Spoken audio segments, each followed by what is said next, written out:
All right, we are live. Today is a super special day because I have Justin Fraser on the call with me today. And for those of you guys that don't know him, he hosts the True Multifamily podcast, but he's also the asset manager for the DeRosa Group, which is a pretty big group. You guys are based out of New Jersey, I believe, but you guys have pretty big presence. I know that Matt, who's kind of the CEO, does a lot with Bigger Pockets, and really great to have you on. I'm super excited about it because we're talking real property asset management today, and I love it.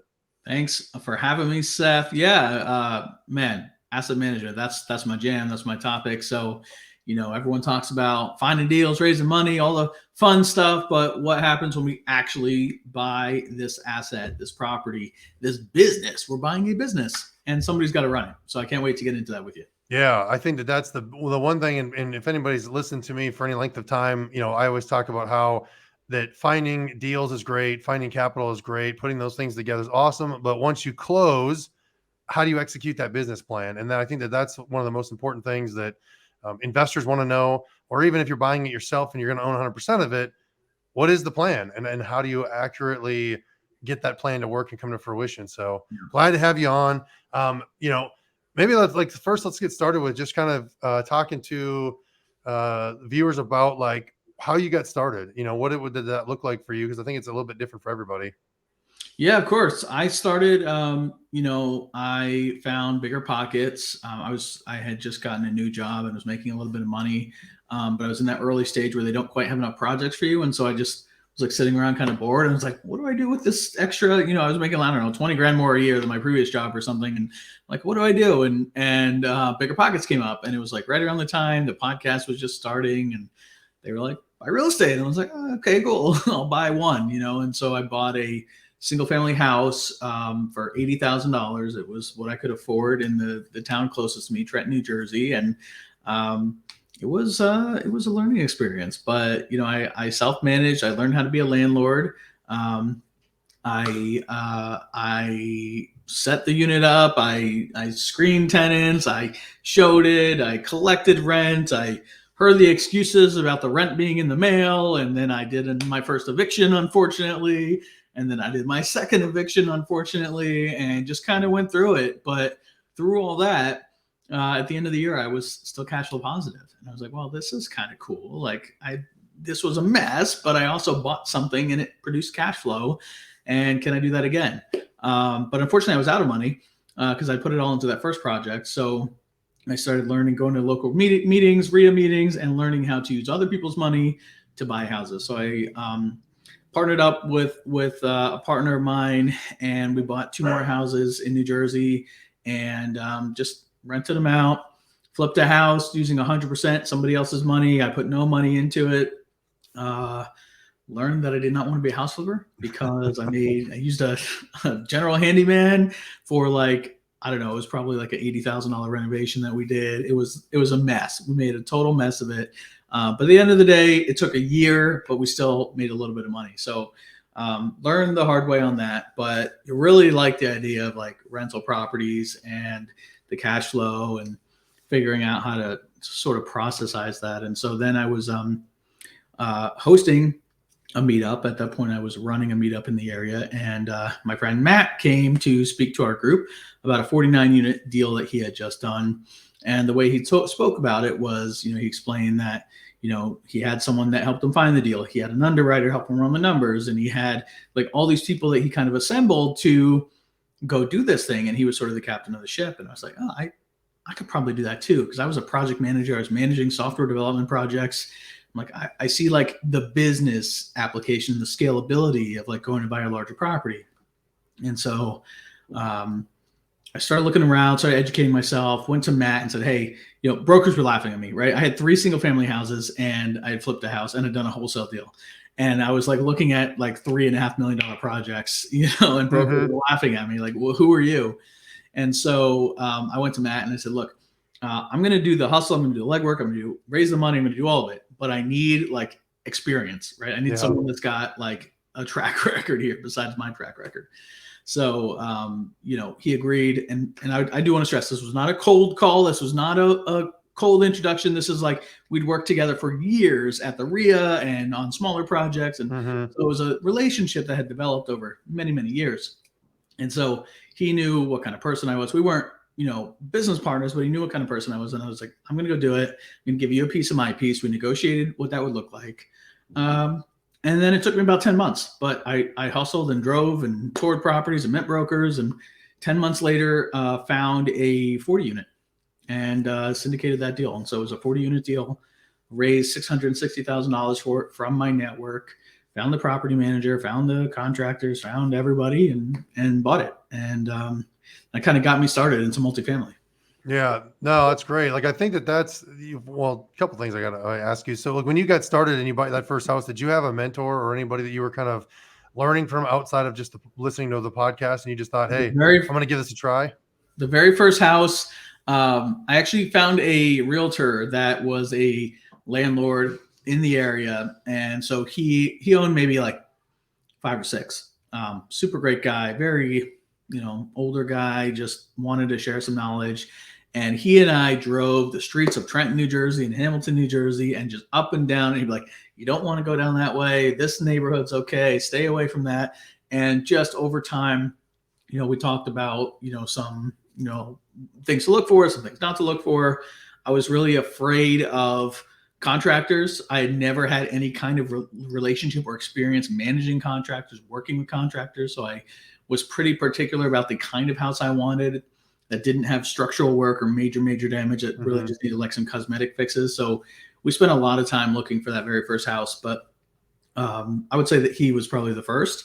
And then I started relying on the local RIA group, and the people that I was meeting there were buying houses on the same streets that I was buying houses on. And so started to get to know them and talk about neighborhoods and talk about, people who could help us find tenants and people who can manage and people who can, come fix a leak in the middle of the night and all that stuff. And so you just build your network from the other people who are out there, also build a network. Yeah, no, I think that's great. Cause again, it's things I talk about regularly is like getting in the right room with people. If you were always hanging out with the same people that you had associated with before, you probably wouldn't have ended up being successful in that real estate deal, or maybe you wouldn't have been able to take it down. Even being a single family home, like it's just a different. There's so many unknowns, but when you get in a room of people like that, you were going to that RIA and you were building relationships, and you were, getting outside of the normal probably group of friends that you had before that. A lot of those scary things that you maybe had heard horror stories about you started to realize maybe it wasn't so scary after all, or if it was, you were able to figure out how to deal with it, which is really good. Crazy. Like looking back, you mentioned about hanging out with those people. Like I don't really have anybody that I hung out with before real estate anymore. Like it's all like from that point on, like these are the people that I chose. If I think about my circle and the people I'm with and talk to on a daily basis, it's all from that world. I mean, I have like some childhood friends and stuff, but like the people I really spend time with and talk to, aside from my wife, it's like it's all post real estate meetup world, I would say. Yeah. That's the same thing for me as well. So what, I guess, something I was going to ask you about is, and you kind of touched on it, but like strategic partnerships. So you were, you realized that, building wealth or investing in real estate was a good thing. You listened to a podcast and were able to, and go to the meetup and kind of take the plunge of buying your first single family home and doing that. And then, you heard Matt talk. And, something that I just talked about somebody this the other day, though, some of the real estate meetups that I've been to, it's like a room full of solopreneurs. And there's times where they're all there and they want to hear what people are saying, but none of them actually want to work together, or they want to figure it out on their own. And what do you think about like listening to Matt talk, made you think like, this is the route I want to go, or like I should reach out to him, or like rather than you to continue on the path you were going of just flipping more houses or buying, smaller rentals on your own? What made you feel like approaching him and, like you said, going out and finding something bigger, but giving up a bunch of equity in that deal, or giving up part of it? Like, why did you think that was a good strategy? Yeah. I didn't know if it'd be a good strategy at first, but what I did know was, and I won't give myself that credit, but I did know that so I had a partner on the smaller stuff, and great guy. He was a childhood friend of mine actually. And, we bought some houses together, but, the effort was uneven, and the education was uneven. And so I felt like, I was really leading the charge and really doing a lot of all the sort of the roles, which was fine in that size scale. But then when I started thinking about bigger projects, I thought about, I think that's what resonated from Matt's talk is like, oh, I can have an expert over there. There can be someone that's really good at the numbers, someone that's really good at, raising money or whatever. And those sort of the early ideas. I didn't quite realize that, but it really hit it home when I did my first syndication and I found the deal. I underwrote the deal, I raised the money, and then I operate it and manage it as the asset manager. And I really realized like, oh, this is like a lot. Yeah. There's a lot that goes into it. And I can put numbers together in a model, but man, that is not what gets me excited in the morning, right? And I Yeah. can raise money, and I do raise money for our projects, but that also is not like what gets me excited. And so, what I found over the next part of my story, which we'll get into, is like having people in the right seats that really excel at what they do allows you to focus on what you're good at, right? And if I can focus on what I'm really good at, and I know the guy next to me is focusing on what he's really good at, and we're collaborating and we're working together on the same team, then I'd much rather he run the numbers and let me run the people and the operations. And Mm-hmm. together we know we've got each other's back. And so we've been able to kind of lean into that model. We've really identified like 4 key roles on the multifamily team that like really every team needs. And a lot of people will maybe straddle 2 of the roles or 3 of the roles, but the way we're set up, we have a person in each role, and it really allows us to go really far. And we've scaled up now to 2,000 units, and we're coming hopefully pretty soon. So it really lets you like shed the distraction, and it's all about like optimization of your skills and abilities. Yeah. And I think that's really great points that you made. And I think too, like for people that since you syndicate, people that invest with you, you know, at least the ones that I talk with, they like, because we're set up similar to you. They like that, right? I mean, it diversifies the risk. It gets extra eyes on certain things. I mean, I'm sure, like I said, if you have a guy that underwrites, and then you guys may all take a look at the underwriting, and maybe somebody sees something like, "Hey, did you think of this?" or "Where'd you get?" Just it gives you kind of like that backstop of of other people on the team. So I for us, a lot of the investors that we deal with or talk with, they like the fact that you have multiple people on your team doing those different roles, because it is very, very tough to, I think you can get started being kind of a solopreneur buying apartments, but that will last to a certain point. And then at that point, you either are stuck and you can't continue to scale, or you have to, you got to get the Yeah. workload, you got to split it up. Well, at some point you reach a number of units, and you're now collecting in multi hundreds of thousands, maybe multi millions of dollars in top line revenue. What other business, multi-million dollar business, do you know that's run by one person, right? Hmm. There this, and that's what I always try to stress to people is this is a business, and every successful business has people in key roles, right? And that you don't see, it happens, but most of the time you don't see super big successful companies run by one person. They have employees, they have staff, they have partners, they have people that can come in and handle different aspects of the business. And that's the model that we've brought out. Yeah, I think that, like you said, you get spread so thin that you end up doing all of you might be trying to cover all these roles, but you're not doing any of them really good. And I think that Yeah, that can lead to failure at some point. it can lead to failure or just even limits growth.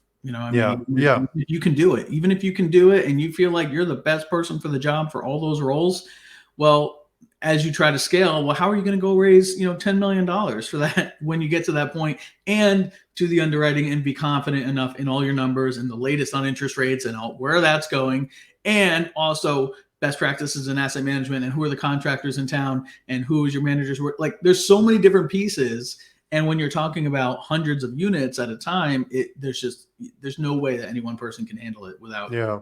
and be successful. Yeah. And I think even if you broke it down to like, and somebody that's watching, he's just starting out. I mean, you get beyond 1 or 2 flips going, or 1 or 3, 1, 2, 3 projects going at a time. Now you're no longer out there trying to find new private money, or you're not out there trying to find the next deal. You're stuck hanging drywall, or doing, running around getting, material, and just managing contractors. And not that, again, that you can't do it, but if your goal is to be flipping 20 houses a year, you can't be doing some of those things. You have to bring in other people to kind of help do that. And maybe they're employees, maybe they're partners, but, um, So let's like, what is, or can we define asset management? Because I kind of know what I think it is, or I know how we run it, but like to you and to your team, like define that for anybody that's watching, like what you think that is and what it entails. Yeah, so you've heard me say it a few times already that these properties that we're buying are businesses, and the asset manager is really the captain, the CEO of that business, the person that is running that business to drive it to be successful.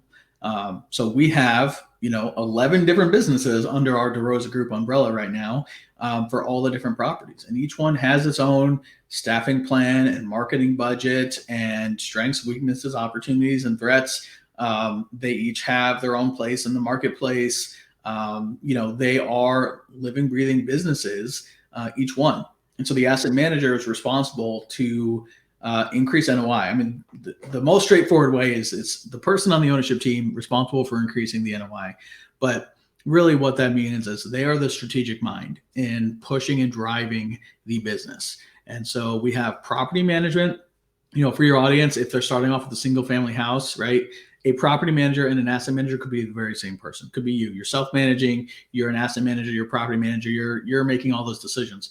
But as the properties get larger, that circle of overlap kind of separates, right? And so we've got asset management and property management, where when you're talking about a property with 50 units, 100 units, whatever, you've got people moving in and out every day. You've got evictions happening. You've got court filings that need to happen. You've got late rents, collections fees, showing new units. All that happens from the property manager standpoint. That is not me. That is not anyone on our ownership team. That is the property managers that we have in place that are handling that. The asset manager is the one deciding, what is that property manager doing? Are we investing in renovating units? If so, what is the scope of that renovation? How much are we paying for that? Are we priced right in the marketplace? Or how is this property going to perform? We see, okay, costs went up 20% last year due to COVID and everything else. How do we adjust our business plan so that we can use the dollars we have and still be successful and still be true to our investors who are trusting that we're us with their money and trusting that we're making the right decisions? That all comes from the asset manager, the person driving the business of it, while the property manager is more the implementation side. Yeah, that's a great definition. And I like that you delineated the roles of property management and asset management, because sometimes I feel like people get, they get them confused, or maybe they blend them together, or they get sucked into one or the other. If you start off as an asset manager, you end up kind of doing some property management, depending on how defined it is. Yeah. So are you guys primarily using third party then, it sounds like, on all of We your don't stuff? use third-party management. It's a discussion that we kind of have back and forth, but I love using third-party managers. I feel like, yeah, we pay for it, but also we're not paying what you would pay on a 20 unit, right? On a smaller property, you might pay 8 to 10% plus lease up fees and everything else. At our scale, we're paying maybe 3% of the management fee, and there's so much value that comes with that in terms of bookkeepers and property staff. Well, the property staff we pay for out of payroll, but the regional managers, the support of the vice presidents, and everyone else, and the strategic knowledge that our managers have. And so, if I'm going to a new market, or even the markets that I'm in, I want my property managers, because they are the experts. They know what's happening street by street in that market. They know who from the code office is going to give you a really hard time, or who might let you slide on something, or they know they're in the know, right? They're there, they're in the know, they're on the street every day. You want a property manager that knows that market like the back of their hand, and then we rely on that expertise not only for running our existing assets, but then they become a lead source for new deals as well. We have bought deals owned by our property management company. We have gotten leads from our property management company. I have enough, scale in some of my markets that if I get a call this morning from my acquisitions guy who says, "Hey, I got a lead in this market," I can have my contractor and my regional manager there today, most likely, if not tomorrow, right? And get a full workup on, they did a quick tour, they saw this, they saw that. We can update our numbers, and I could probably have an offer in tonight, right? We can move very quickly because we're very deep in our markets, and we're very deep with the partners that we have, and so we really love our property management companies. Do you guys have, I mean, I guess if you're in, I don't know what all markets you're in, but if you're in multiple, are you having the same property management company over, like, let's say you're in, I think you guys have a pretty big property in North Carolina, but I don't know what Yeah. else you have there. But Yeah. like So, in North Carolina, are you using the same property manager for all of the North Carolina properties? yeah, so we have most of our properties are in North Carolina and in Kentucky, Lexington, Kentucky. We're pretty deep in those two markets. In North Carolina, we have 3 assets in Winston-Salem, about 600 units. And we have nothing else in North Carolina or South Carolina, but we've expanded our search to that area. So we're looking at deals in Greensboro, in High Point, and all over North Carolina. Same management company, right? They cover all of North Carolina and all of South Carolina, so we can rely on them in either of those 2 states. In Kentucky, we have one management company that is a regional company that works really in Lexington and Louisville, and so they're with us there. And again, they know street by street. We've got 8-ish properties with them out there, and 1,200 units or so. Mm-hmm. So we're really deep with them out there. So that's something that I guess we can talk about this from the asset manager standpoint, and you're vetting these property management companies. If you've got 1,200 units in a market, or you've got 600, you're getting institutional grade property managers. How did what did that look like for you? And if you had experience with it, with the, if you're at 50 units, or you're at 20 units, or you're at, like kind of maybe as you were before you were with the Rosa group, like that's, I think, something that people run into is they find, when you get to that size and you have that big of a hold in the market, you're going to get a different type of property management company that is very, very well put together, that runs things that is everything that you've talked about. But when you're not that big, or you have a less of a presence there, I feel like you're kind of, stuck working with, I wouldn't say local yokels, but I mean, we had bad experience with property managers because as we were scaling in certain markets, we could not attract institutional style management. Yeah. So have you experienced that? And like, how are you interviewing as the asset manager? How are you interviewing some of these companies? Yeah. So I told you my first multifamily deal, 40 units, right? I still own that property. And that was before I started working with DeRosa. And even though Matt was part of it, so it's like a semi, but it's not a DeRosa deal. And I'm on my 3rd management company there within 4 years. So I think I've got the right one now, but the management company that does a 10, 20, 30, 40 unit property, they're probably also doing duplexes and triplexes. And it's very different when, managing a triplex versus staffing and running a 40 unit. And so we had a lot of learning curves on that. And, they didn't quite know how to handle COVID, and we struggled. Honestly, we struggled on that one. I would say mostly due to the varying management companies that we've had. And so I would err on the side of like getting a company that does bigger stuff, and I'd rather pay them more and have them dip down and take I'd rather be the smallest property in the portfolio than the largest property in anyone's portfolio. Because I was the largest property in my first management company's portfolio. I think the largest they had was like an 8, a 12, and then my 40. And it just wasn't the same. So I'd rather the model I have now is I actually was interviewing a company for DeRosa because we're looking to maybe go into the market that they're in, which is in Virginia. We're exploring that market. And so I was interviewing them. We toured a few large assets, 200-300 unit assets. And I mentioned to them like, hey, I got this other property like down the road. It's a mess. I'm struggling with management. And they said, oh, that's not normally what we take on, but, we understand there's a long-term relationship here. Maybe we can take a look. And they've taken over and they're running it like other management companies run their assets. And it's been such a breath of fresh air. And it's been since February that they've been in there, and things are getting cleaned up. Thank God. So, finding the right company is going to be the hardest thing. So what do I always tell people that you want to look for? You want to make sure they are managing other assets of the same type. So if you've got a 10 unit you're going after, a 5 unit, or a 100 unit, you want a management company that manages that size property in that area. You want them in that same neighborhood, in that same market. You want them managing other properties of that size because they know how to do it then, right? If they are only managing quadplexes, you probably don't want them managing a 20 unit. But if you got a quadplex portfolio, great, go with them, right? So you want to make sure that that's probably the biggest indicator of success, is that they're already doing that kind of property in that kind of area. And then you also, of course, you want to talk to them about how they do their books, how are they going to staff this property, is there payroll on this? Are they staff sharing with another property? Because when you get to like the 40 unit size, like, okay, well, maybe there's a manager that's doing halftime at my property and halftime at somebody else's property. How does that work? How do we bill them? How does maintenance work? Is there an upcharge? You want to fully understand where your fees are going to come in, not just a management fee, but a fee. There could be a fee every time they lease a unit. There could be an upcharge every time maintenance comes out. Could be a just call charge. I mean, there's a million different ways you can get nickel and dime for charges there. So you really want to make sure you fully understand what their fee structure is going to look like and how you're going to be charged.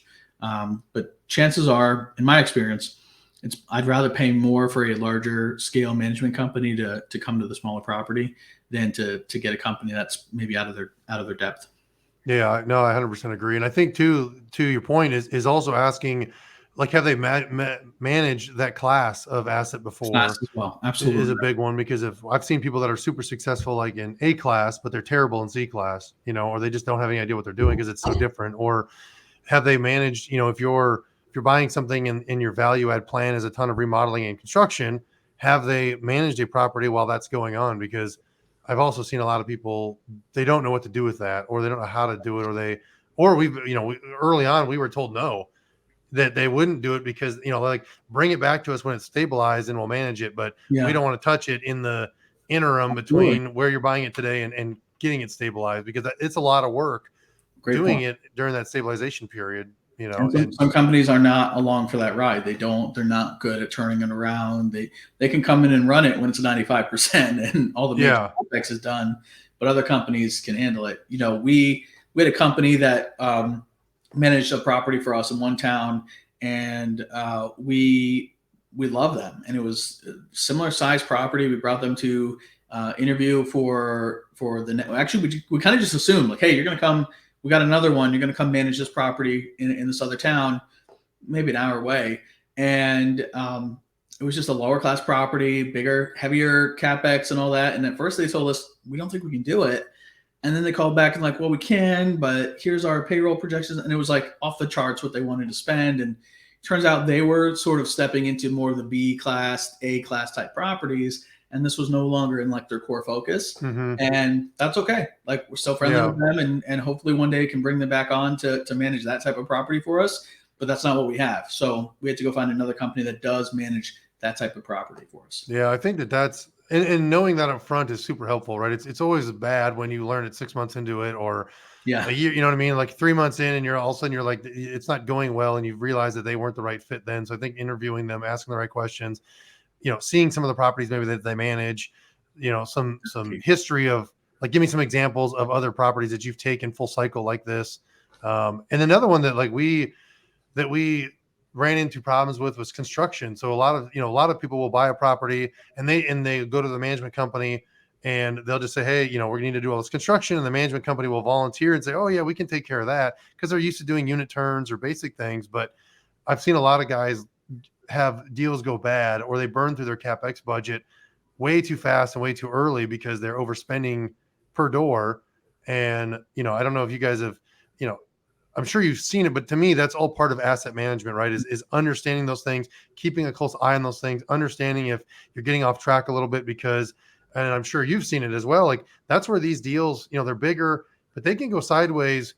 I wouldn't say quickly, but they go sideways quick. Like, it's like they're steady. And then boom, the bottom falls out. But like, there was things that you could have seen or picked up on early on if you knew what you're looking for. And I think a lot of people, like, obviously you're a professional asset manager.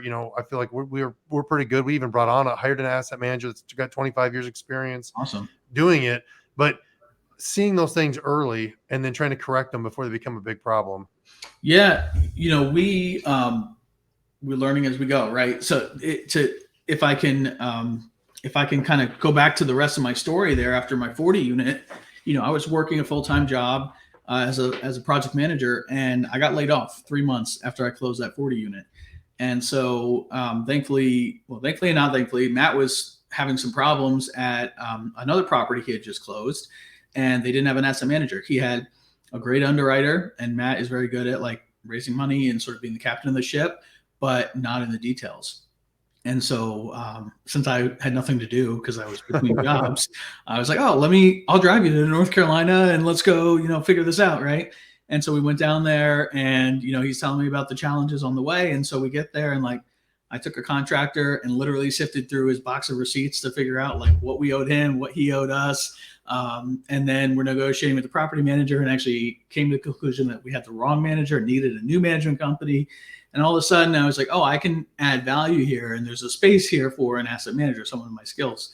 So I didn't go to asset management school. I don't know if there's one, but we should make one maybe. Yeah. And I didn't, I really learned on the job, but very quickly we realized, oh, there's a space for Justin. They brought me in as, equity owner. They gave up some of their equity to me and fees.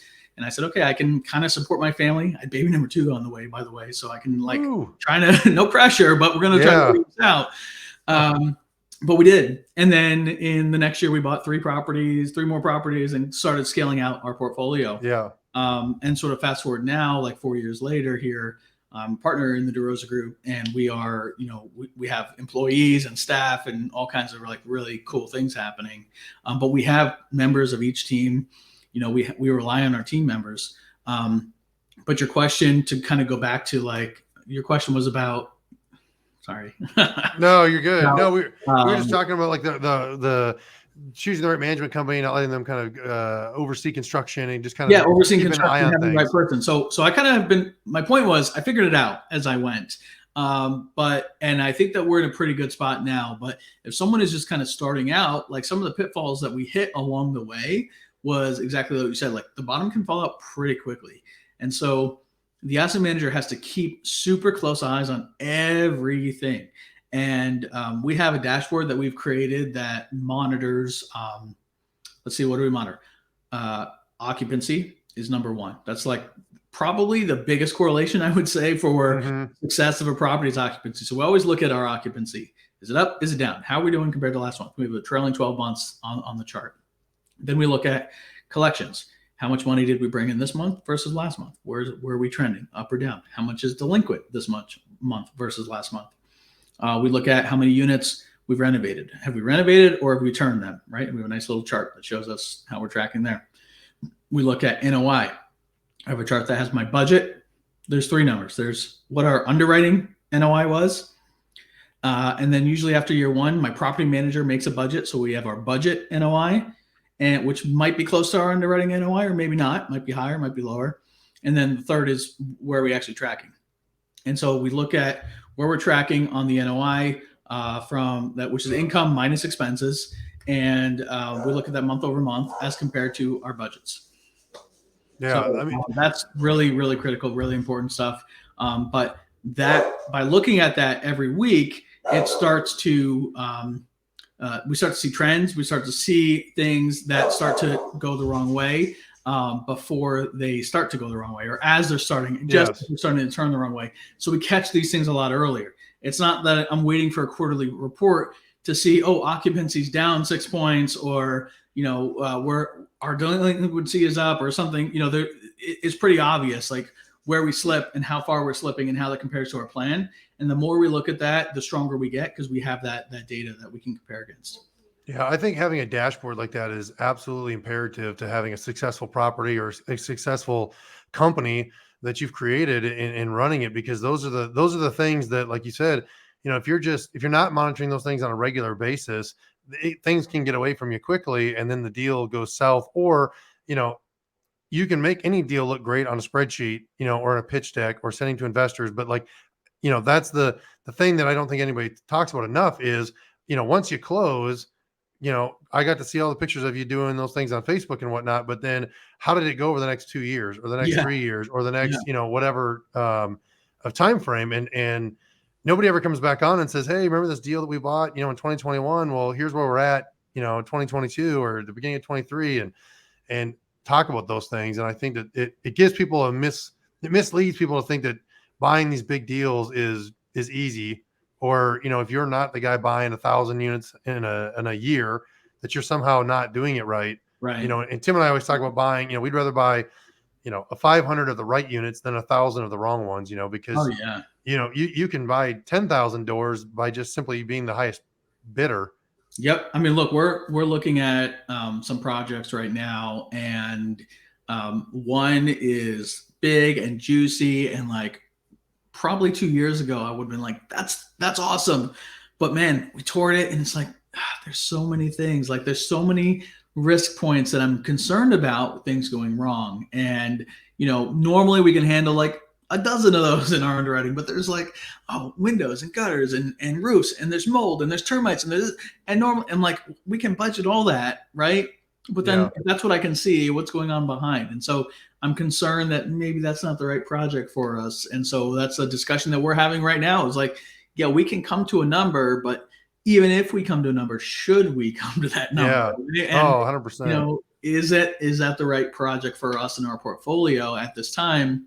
Do we want a project that's going to take 4 years to stabilize and probably leach more money than we need? And it's going to be a rough road if we want to do it. And so we're sort of having those discussions like, yeah, we're either going to go all in and do it, or we're going to say, you know what, maybe let's wait for prices to cool off and see what happens, and maybe it'll come back around. We don't know. So we're having those discussions, but yeah, you can't just, like you said, you can't be desperate for any deal. It's got to be the right deal and the right kind of units. Yeah, and I love that, because that's something that we've realized over the last couple of years, is that everybody looks at like the upside, like, oh, I bought it for 3 million, we put in 1 million, and we made it worth 8 million. Like you see these crazy numbers, but how much risk are you willing to take on? And sometimes I like 2 points I wanted to say is one is like, I feel like it's when you're flipping houses and you're getting started in real estate, like you're kind of buying where you can afford. So you're usually buying in some like maybe lower income areas, some rougher areas where the houses are cheaper, but they're cheaper for a reason. And maybe you buy a house in that area and it doesn't have any deferred maintenance, but the tenants that you're going to attract to that area are very, very hard to manage, or they're very destructive, or it's just a tough situation. And I feel like as you're buying apartment deals as well, it's the same thing, where maybe you kind of you're getting your feet wet and you're doing your first deal. You buy in an area like that where maybe in 3 years you look back at that deal and you're like, I wouldn't do that deal again. Or like you just said, like maybe the upside on that deal could be tremendous, but the amount of risk that you have to kind of weed through, right, where it could go wrong at any moment. But also, like, how much headspace and bandwidth and brain power is that deal going to take up? How much of your team's time, and so, maybe you buy that, right? And maybe you work on it for 4 years, and at the end, it's this great, the upside was great, but what happens if that doesn't happen? And now you're 2 years in and it's way worse than you thought, or, all of your time is focused on that deal and it inhibits you from buying other deals, or, Right. these other ones that you guys are overseeing start to suffer because everybody's focused on that one because it's become such a problem. And I think that that's really Great point. important that you said that you're viewing it with that lens now, and you're seeing it like, maybe this isn't the right fit for us. It doesn't mean it's it doesn't necessarily mean it's a bad deal. It's just a bad deal for you guys right now with where you're at in your portfolio and in your growth, and two, like what your investors want. I think that that's something that that we think about a lot, is like, who's on our, who's actively investing with us right now, and what are they wanting, talking to them, having those conversations, and saying, like, because right now a lot of people don't want to take on a big project like that, or the investors are like, no, I'd rather get solid cash flow. Maybe my returns are a little bit less, but the risk is less. We're not having to use bridge debt. All that stuff goes into that. Exactly what we're talking about. These are the exact conversations. Like, maybe they're willing to come down on IR a little bit, but it's going to cash flow and it's going to be a B asset instead of a C- asset. There's different there. And I do want to go to your point on the portfolio management of like, I told you before we got on, we bought 6 projects already this year. I would say 2 are, they're all value add. That's what we do. But 2 are more stable. 4 are rougher, and they're requiring a lot of time, energy, attention, CapEx dollars, bank draws, just challenges come up. And so it's like, do we have the bandwidth? Then do I have to hire someone new? Most likely I do. But even that bandwidth as a company and as a portfolio, like, is that something we want? Or maybe it makes more sense to put something like, go after a B+ type asset, put that in a portfolio, something more stable that can balance out some of the high risk, value add stuff that we're doing. So Yeah. that's the kind of stuff that we start to think about as we level up Yeah, here. that's something you mentioned right there. Is part of your role in asset management for the DeRosa Group? Do you do the bank draws? Do you deal with all the bridge lenders or the construction loans that you guys have going on? I used If your to, heavy lift is yeah. construction, I mean, we as a company do. I used to do that. I'm not the right person for that well, role. it can be a pain, that's for I sure. get distracted and yeah. So I do have a construction manager on staff, and then we have a few VAs that work for us as well. Sometimes, you had mentioned like the property manager doing it. Sometimes some property management companies have like a staff that will do that. We've seen that you got to pay for it, but we have seen that work from some management companies. But most of the time, it's us. We work with our management company. We get the invoices and all that.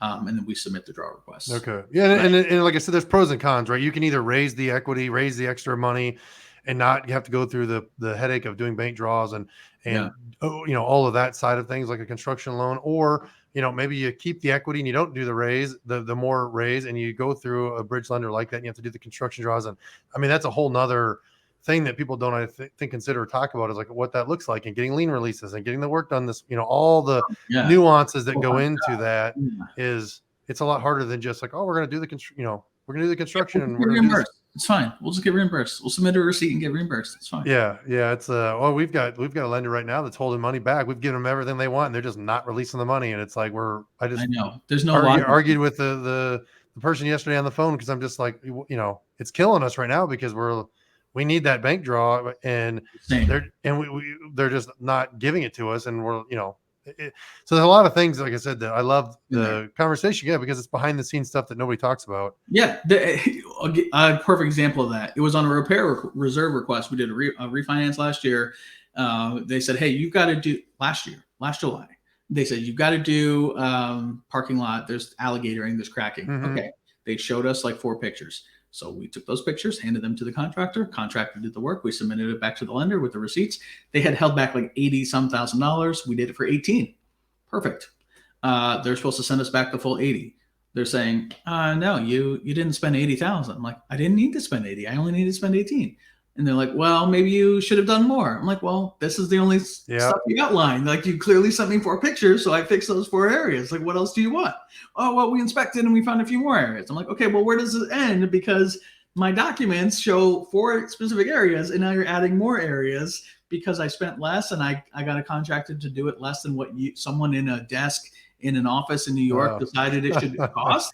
Like, no, give me my money back, right? But this has taken a year of back and forth negotiation. And I'm like, I don't understand. Like, do you not want me to be successful? Do you not want?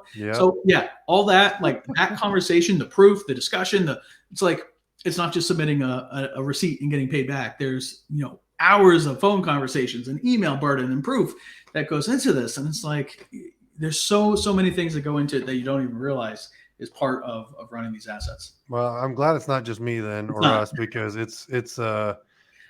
had one that we have right now is they, like you said, that you do everything that they want and they keep adding little things to it and they're holding this huge pot of money back when really like what they want you to, the little addition is a $50 fix, let's say, but they're holding back $80,000 and they're like, well, we're not, and then every time you get it done, they're like, oh, well, the guy came out to inspect those things, but he found these other couple things that he wants you to fix now too. And it gets highly annoying. Hold separate money back for that, but give me my money back for this. So we can talk about that. But moral of the story is, like I said, raise the money if you can. If you can't, and you go the bridge route or you do the draws, that's fine. But through this project, we raised the equity up front, no bank draws. We locked in the debt, and we're in a good spot. Yep.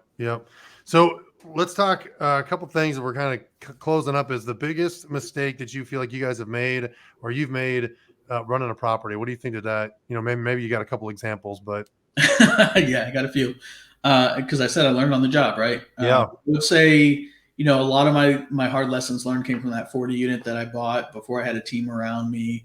Not moving quickly enough. You go through, you raise all this money, you set your business plan, you buy the property. Like, you should have crews in there day one. Like, we waste no time now, but when I first bought my 40 unit, I was like, oh, we'll see how things shake out. And, we didn't probably get a contractor on the ground for a month. And then it took a while for the renovations to get going. And it's like every day that your unit is not rented, you will never get that money back. Right. Mm-hmm. So I will often put in terms of dollars to my property managers. I'm like, if this unit is not rented, I'm losing X dollars per day. That's money that I will never see again because that day has passed. I will never collect that. And so sort of framing that in my head made me realize like, oh yeah, there's urgency. There's absolute urgency on these things. And you've got to prioritize and triage but really have a plan. And that's probably the biggest mistake is I see people, they have a general plan, but not a specific plan. Like we write business plans for every property. And that includes not only what rents we're going to try to hit, but what is our exact scope. And not only that, but what vendors have bid that work. And when are they going to get in there? And how long is that going to take? And how long will that unit take? And then I make charts, Gantt charts for the whole year and say, okay, we're going to finish this many units per month. And then we're also going to do this sidewalk project. And then we're going to work in this project and the stairwell project, whatever. And how many dollars is that going to take? How much do I have to put out then to manage the bank draw process? And okay, well, if I have $300,000 out and I don't have any money left, I can't do my next project until I get funded from that bank draw. So you've got to be very real about flow of money. And that's probably the other, at least my other big lesson is like watching the cash is absolutely critical, which sounds simple, right? Like watch the cash. Yeah. I want to make sure I have money, but like there is a huge flow of dollars out and dollars back, both on the income and the rents and everything else and the expenses, but then on the construction side, and the dollars out and dollars back is something we really got to watch, make sure we're not going over budget, make sure our contractors are doing good work, timely work. They're getting us our invoices quickly. We pay them quickly. We get reimbursed and just push that process. So everything is urgent. We really have to, we have no time for laziness or patience. We've got to drive, because especially when we're doing the value add, like every day is a day lost. So we've got to get those up to speed as quickly as possible. Yeah, man, you said a bunch right there that will lead me to what you're going to be doing here coming up. So there's a lot of things that you covered right there that would take us days to go through a lot of those things and shared stories, but yeah, a lot. So what's the biggest win you think you've had on some of these properties? Like what do you think would be the biggest reward? My biggest win is the property we talked about 2 years ago. Is we have a property here in Winston-Salem. And it is, I tell people it's my baby, right? It was probably one of the first projects that I really felt like true ownership from beginning to end. From the first day, our acquisitions guy found the deal. We started collaborating on the business plan. We really talked through who's the management company going to be, what are the contractors going to be. We were so collaborative in the DD process. We closed on it. It was our largest deal at the time.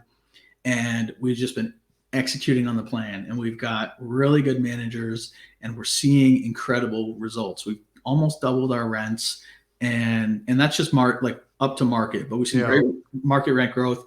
We've cleaned out the crime. We've got, the amenities fixed up. We had a huge pool party this summer. I mean, like all the things that you want out of a true value add, where we say we want a rough property in a decent area, up and coming area in the path of progress. All these things kind of lined up and hit, and everything is hitting, and the property's cash flowing. And we were smart and got a rate cap on our loan, so we're not paying 7% on our floating rate. Yeah, everything kind of worked, and I just feel like really vindicated. Like the process works, what we're doing works, and we're seeing that result. But it takes 2 years sometimes to see those results, and we still have a long way to go on that property, but we're seeing incredible growth there. And so I would say that's a big win, is like going through the plan, going through the process, implementing the plan, and we're seeing the results that we wanted to. So I'm very, very proud of that. That's awesome, man. I love to hear that. That's good stuff. And it's like I said, blood, sweat, and tears to get some of these things done. But people underestimate it. There's another level to that, which is like nights away from the family and the kids, and traveling and stress and all day long meetings and all that. There's a very blood, sweat, and tears is one thing, but there's also a cost to your family and being away and doing this kind of thing. So it's for all the right reasons, but you've also got to make sure you're balancing yourself and make sure that you've got balanced family life, personal life, and then business life as well. And I try not to get too consumed with the business, and make sure I'm giving the time to the family as well. But it's easy to like get caught up in it. But yeah, it's a sacrifice for them too, because it's a lot of time and energy that I have to spend on those properties to make sure that we know where we need to be. Yeah, and I'm all about family time. I mean, and that's ultimately the reason why at least why I do what I do is making their life better, and setting them up generationally for better things than I had growing up. So, Same. definitely good stuff. So, well, if anybody, that watches the show, I'm going to put the True Multifamily Podcast is the podcast that Justin hosts.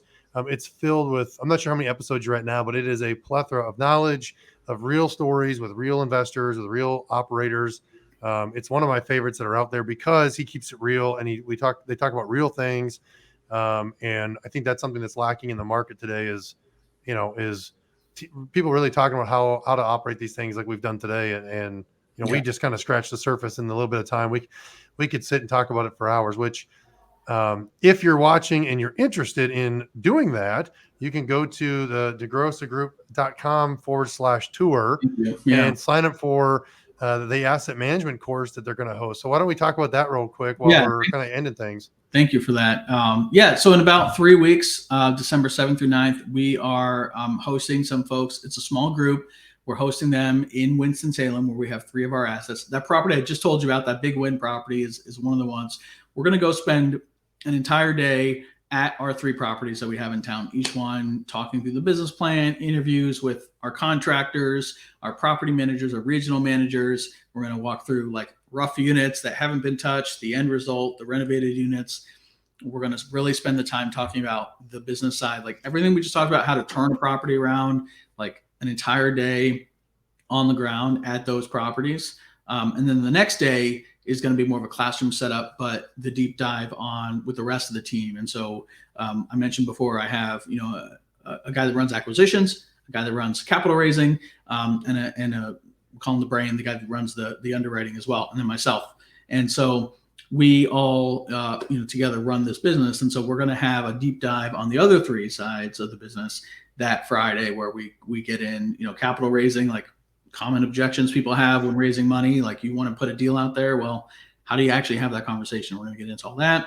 Our underwriter is going to show and help some people actually underwrite deals. And then we're going to talk about finding a market and building relationships with brokers. And like, we really want to give like 100x value. It's really the kind of thing that we're putting together that we would have wanted, when 3 years ago. If you go to derosagroup.com/tour, our marketing team just told me we have a Black Friday sale going on, so it's discounted, which is cool. But it's not cheap. It's not for everybody, but you're also going to be in a room with a bunch of other people that are looking for this kind of thing, and we're capping it, so it's not going to be a huge group, and the relationships are going to be deep and meaningful, and you never know what comes from that. And it's also all inclusive, so hotels, food, entertainment, all that is included as well in that price. Yeah. So we're just trying to deliver way more value. And I think that anybody listening that looks at it, you can't look at it as a cost. You got to look at it as an investment, because what it could save you as far as headache goes, or speeding your journey along, or, you buy a property and it saves you from running it wrong, that you can't put a price on that. So, definitely go check it out. Thank you. You said it was December. What were the dates? I'll put it in the 7th to 9th. So fly in on 7th through December the 9th. 7th, spend all day December 8th at our properties, spend December 9th in the classroom with us, and we'll fly out of there Well, Friday. if I had known about it before today, I would definitely be coming down, because I think that, like I said, you guys are the real deal. I love getting together with other people that are authentic and are actually doing it. And so I love it. We're going to do another one, maybe end of February or beginning of March, I think, depending on how this one goes. So awesome. But yeah, if you are interested and that date doesn't work for you, you can do you can sign up there. You don't have to sign up or pay, just put your information in and we'll get you on the next one. We'll get you mailed out for the next one too. Facebook user says I'm from Charlotte. Yeah, that'd be awesome. We're going to be right up the road in Winston-Salem, so that'd be great. Yeah, awesome. All right, Justin, well, I appreciate your time and man, thanks for having me. Man. Really enjoyed it. Absolutely. Yeah, happy Thanksgiving. Thanks, you too.